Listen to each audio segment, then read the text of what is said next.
Hai teman, ketemu lagi bersama saya dengan novel yang berjudul Terpaksa Menikahi Pak Ustadz.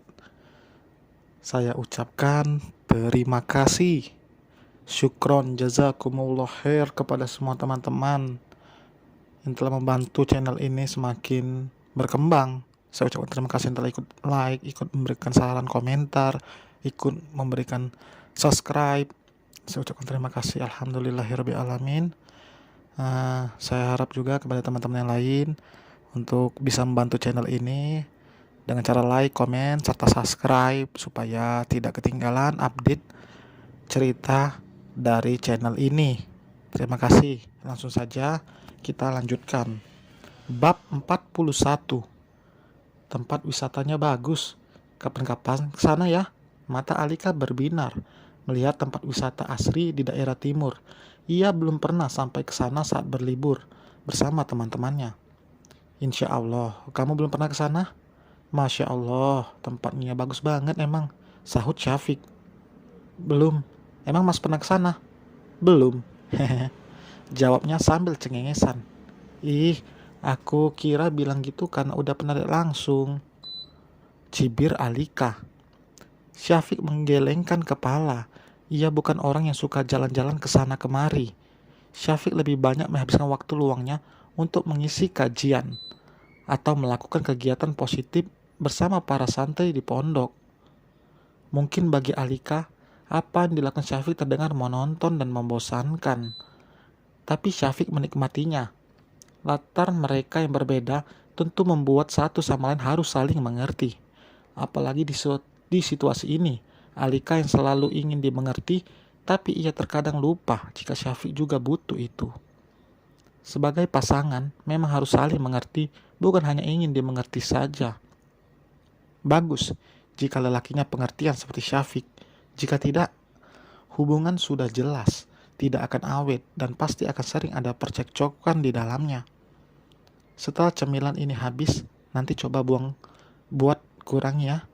Kalau bisa jangan makan lagi, nasihat Syafiq. Alika yang tidak terima langsung memutar tubuhnya dan mendelik pada sang suami. Kenapa? Mas mau nyiksa aku, tudingnya. Syafiq terkekeh. Mana mungkin Mas nyiksa kamu, sayang. Mas cuma pengen istri Mas yang cantik ini hidup sehat, jelasnya lalu mengacak rambut Alika gemas. Aku sehat kok, sangkalnya. Iya, kamu memang sehat, tapi semua ini gak sehat. Syafiq mengangkat satu kantong plastik itu. Terus nanti aku ngambil apa? Alika bertanya dengan bibir mengerucut kesal, membuat Syafiq tidak tahan untuk menciumnya. Cep, masih banyak cemilan sehat. Nanti Mas buatkan ya. Karena sekarang ada Alika, Syafiq berencana membeli alat fitness agar ia tidak harus lagi pergi ke tempat fitness di luar. Apalagi sekarang ada Alika, ia akan menghabiskan waktu olahraga bersama dengan istrinya. Selain makanan, hidup sehat juga harus dibarengi dengan olahraga dan pola hidup, serta pola istirahat yang cukup. Lihat saja Syafiq, lelaki itu selalu terlihat bugar dan jarang sakit. Ia begitu memperhatikan kondisi tubuhnya. Hanya saat Alika datang, Syafiq memakan makanan yang sebenarnya pantang untuknya. Hanya karena tidak ingin mengecewakan sang istri, ia akan membuat Alika menyesuaikan diri dengan gaya hidup sehat. Memaksa jika untuk kebaikan itu tidak salah. Saat waktu makan malam, Alika minta untuk dibuatkan nasi goreng. Dengan senang hati Syafiq melakukannya. Ia akan selalu memanjakan istrinya selama ia bisa. Nasi goreng dengan telur mata sapi di atasnya membuat Alika menelan diur karena ingin segera melahapnya. Mas nggak makan? Tanya Alika.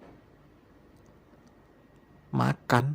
Kamu duluan aja, jawabnya sambil membuka kulkas. Terus, kenapa nasinya cuma satu porsi? Alika heran. Mas makan salad sayur, jelasnya.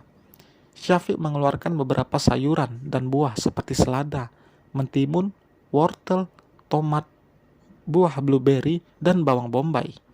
Lelaki itu mencuci bersih semua bahan sayur dan buah, lalu memotong-motong secukupnya.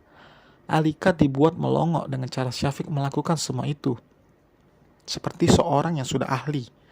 Kini Syafiq menata semua bahan sayur, dan buah di piring, lalu menambahkan irisan keju dan bawang bombay, minyak zaitun, oregano kering, dan garam menjadi pelengkap, dan salad sayur sederhana itu sudah selesai dibuat.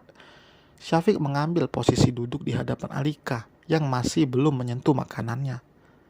"Kenapa belum makan? Ayo makan," tegur Syafiq. "Emang kenyang makan itu doang?" tanyanya. "Kenyang karena udah terbiasa," jawab Syafiq. "Itu enak gak?" Alika penasaran karena dari tampilannya begitu cerah karena banyak sayuran dan buah berwarna di dalamnya. Syafiq menyuapkan salad itu sedikit pada Alika, tapi perempuan itu malah berlari ke wastafel dan membuangnya. "Rasanya aneh," celetuknya. Syafiq hanya terkekeh lalu melanjutkan makan. Untuk pertama kalinya Alika melihat makanan asli suaminya itu. Bagaimana tidak memiliki tubuh bagus jika makanannya saja dijaga? Selera makanan mereka saja sungguh jauh berbeda. Tapi yang jelas Syafiq tidak akan mengikuti selera Alika yang menurutnya jauh dari kata sehat. Untuk makan daging saja Syafiq hanya sesekali. Ia menyimpan banyak persediaan hanya untuk istrinya saja. Syafiq lebih banyak mengkonsumsi buah-buahan dan sayur daripada makanan lainnya. Sanggupkah Alika untuk mengikuti pola hidup sehat suaminya? Selesai makan malam, Syafiq masih berkutat di dapur untuk membuatkan minuman penghilang nyeri head. Ia baru ingat soal itu. Bahan-bahan yang dibutuhkan membuat minuman itu begitu mudah. Hanya kayu manis, jahe, air, dan madu. Minuman ini bisa hilangkan nyeri head.